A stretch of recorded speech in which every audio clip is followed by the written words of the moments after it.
7, 6, 5, 4, 3, 2, 1. Hello viewers, look at your background, now back to mine. Now back to your background, now back to mine. Sadly, it isn't mine, but if you subscribe to my channel and show it your support, it could be cool like it's mine. Look down, back up. Where are you? You're on the creator of the channel your channel could be cool like. Click the link, back to my channel. I have it, the background I've always wanted. Anything is possible when you're a part of Panobi Nation. I'm on YouTube. Hey guys, Panobi here, bringing you another Narrated Wi-Fi battle. This is going to be an NU battle with Caitlin. She's on T-Flare. Her YouTube is like, I forget, I think it's Tarbabygrl.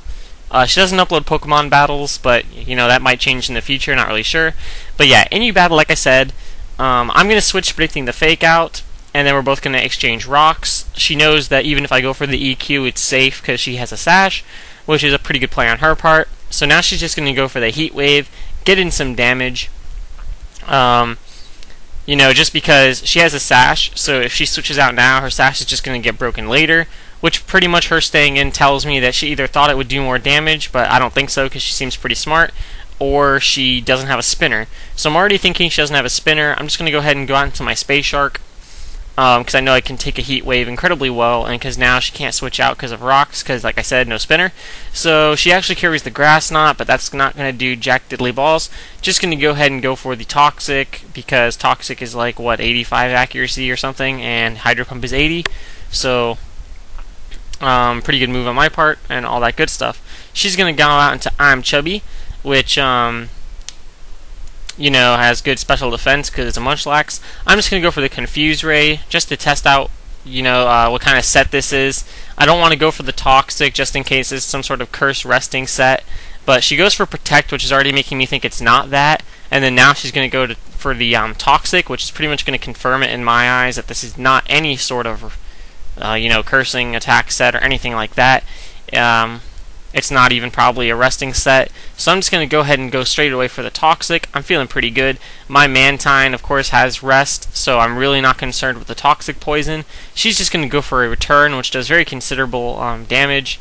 You know, about half, I'd say. And I'm just going to stay in here, hoping that she either switches, protects, or gets hit in Confusion. The odds are pretty good that one of those three things will happen, so I'm just going to go straight away for the rest. Luckily for me, that is going to be the case, as I didn't really have much options anyway, because I would take, like, what, 25% coming in on entry hazards being a part flying type.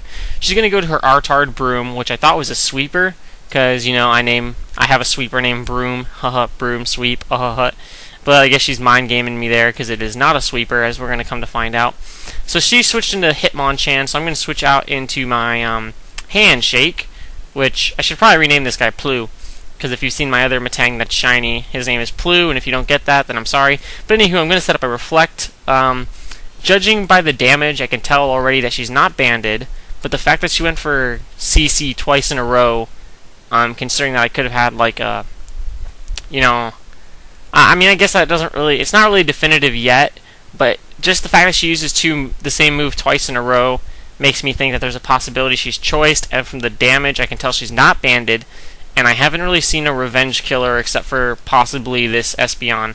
So, but she's already switched into it twice, so I don't know, I'm starting to think this thing might be Scarfed. But all that aside, I'm going to switch into my Meganium. Unfortunately, she does have the Signal Beam, and I did know about the Synchronize, but I'm going to go for the Toxic anyway, because if she had just gone for Psychic and not Signal Beam, I could have easily been able to, you know, stall her a bit and, you know, pull off what's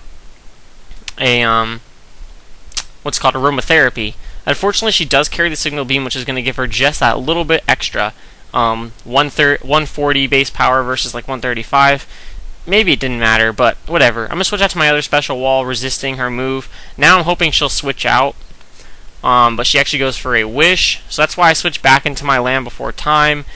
I was hoping she'd actually go back into her Munchlax, because that's what she chose to counter it with before for some reason.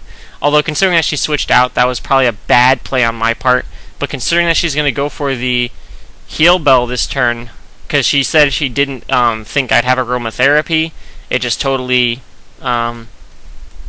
wasn't in her state of mind, because as we're going to see, she carries a Meganium on her team, and hers does not have Aromatherapy. So, Yeah, it's an understandable thought process, understandable mistake on her part. So I'm going to switch out to my handshake for the 4 times resist, plus, you know, all that good stuff. It wouldn't have done much damage. Going to go ahead and set up a screen, switch back to my in the rough, because, why did I switch here? Oh, yeah. Predicting some sort of support move, and she went for the brick break, which I 4 times resist, so that works like really, really amazing. I actually did consider brick break as one of the options, considering the timing of when she went into that guy, and considering that she already saw my Matang had rest. So I was actually very satisfied with myself that I chose the right time to switch into my Yanma, because Yanma is a huge help for this team. It is like sort of one of the very, very key players of this team, and switching into it is one of the hardest decisions to make in the battle. So I was very pleased at myself at this point. She's going to switch out, which tells me she's not a sleep talker or anything like that. She went into Espeon, which, to be honest, I did not understand this play, because it's going to let me go for the Bug Buzz, which is going to take down her Heal Beller, and considering that a lot of the remainder of my team is stallish, it really is a hindrance to her. Like I said, not really sure what that play was about. So she's going to go into Hitmonchan, and she's going to outspeed and hit me with an Ice Punch, which completely confirms to me this thing is scarfed. And I'm just going to go for the Air Slash. Now, this was a bad play on my part. What I should have done is I should have gone for the Substitute this turn, but I didn't know that she was scarfed yet. So I thought I could just, you know, go for the Air Slash. I kind of didn't think about the Wish. So that was like really nice, you know, momentum for her. Really nice synergy there. I really probably should have predicted the Scarf, gone for the Substitute, would have had it reset up, and then I could have got some serious damage with the Air Slash. But all that aside, I'm going to switch out into my Land Before Time, because I really, really need to pull off a Synthesis with this guy, which is really hard to do at this point. So going in on her sleeping fodder is really the best chance I have to do that. She's just going to go for a Confuse Ray, which does not bother me whatsoever, because I'm probably just going to switch out here anyway. I really just wanted to bring my Meganium in, because that was the best chance I saw to get a Synthesis up. So I'm going to go into my fucking Bananas. She's going to pull off the Will-O-Wisp, which kind of sucks, because I don't carry the Lumberry on this particular, in this team with Gligar, although Lumberry is a very popular item for me on my fucking Bananas. She's going to go for the Brick Break, does not bother me at all, I resist it. You know, her only other really physical poke is Hitmonchan that I am worried about, so it doesn't really bother me. She's just going to go for the Confuse Ray now. Like, it's just really not bothering me, to be honest, this whole stream of events. I'm able to get the Toxic on that thing, let, you know, it start to wear it down. I'm just going to go ahead and switch back out into my Space Shark, because I can go ahead and try to hit it with a Confuse Ray and then rest up if she decided to stay in. Unfortunately, she's actually going to switch as well on the same... Well, I guess it's not that unfortunate. I'm just going to go back into my fucking Bananas in case she carries the Thunder Punch. But she carries the Close Combat, which I still resist, so either way, it works out pretty freaking well for me. Although my guy would have resisted Close Combat too, so I don't know exactly what her thought process was. But she is going to be able to 2-hit KO me, which doesn't really bother me, because now she's... got 2 defense lowers, so I can bring in my Chew on Fire and just, you know, easily take her out with a Flamethrower. Unfortunately for me, she's going to get a critical hit, and this critical hit did matter, so that really sucks for me. To be honest, at this point in the match, I was feeling very uncomfortable. I know I can take one Close Combat with my Handshake and finish her off with a Meteor Mash, so that's what I'm going to try to do. Unfortunately, she is going to make the smart play and switch out, and my Meteor Mash is going to miss, which kind of sucks because Munchlax's defenses are not defense stat, not special defense stat, is not that impressive. So I'm going to switch back out into my Land Before Time. Really, hacks are not going too well for me at this moment, and I'm going to go for a Leaf Storm and then miss, which really sucks because it's going to let her, you know, Pain Split. Although, I mean, I guess if the Leaf Storm had gotten off, I don't know if it would have killed. I guess we can find out by judging off this damage. Probably not, unless that was like a min-max type thing. So I guess it didn't really matter too much, to be honest. It was just kind of misses after crits, you know, stacking up on me. So I'm going to go ahead and switch out into my In the Rough, predicting the Pain Split. I'm at 9 HP. She does go for the Pain Split, predicting my Synthesis. So once again, I am very, content with myself that I have got this guy back in, because Yanma is such a beast. So yeah, she's going to switch out, and I sped this up a lot, because it's pretty much me just hypnosising her, and then setting up subs when I can, and then like firing out some attacks.